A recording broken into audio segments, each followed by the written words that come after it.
ప్రభు యేసుక్రీస్తు వారి యొక్క కృపా సన్నిధి నుండి ప్రేమపూర్వక వందనాలను తెలియజేస్తున్నాను. అయితే ఈ దినం ఈ విధంగా నేను మీ ముందుకు రావడానికి కారణం ఏంటంటే, మనందరికీ తెలుసు, మనం చాలా సోషల్ మీడియాస్ ద్వారా అలాగే న్యూస్ ద్వారా చూస్తున్న విజయవాడ ప్రాంతంలో ఉన్న వరద ఉధృత, అలాగే ఆ యొక్క విజయవాడ పరిసర ప్రాంతాలన్నీ కూడా వరద ద్వారా నీటి మట్టమయ్యాయి.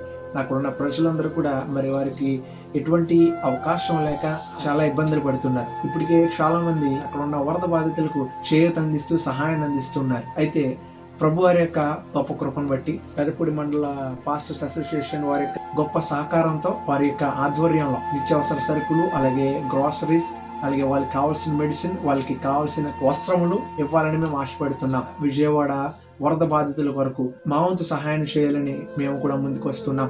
ఇటువంటి మంచి కార్యంలో నేను కూడా నా చేయూత అందించాలి అని ఆశిస్తున్న వారు ఎవరైనా ఉంటే మాతో సహకరించండి. మేము ఎటువంటి స్వార్థం లేకుండా ఇప్పటి వరకు మరి ఎటువంటి సహాయం అందలేనటువంటి ప్రాంతాలకి, లోతట్టు ప్రాంతాలకు వెళ్ళి వారికి ఈ యొక్క సహాయాన్ని అందించాలని ఆశపడుతున్నాం.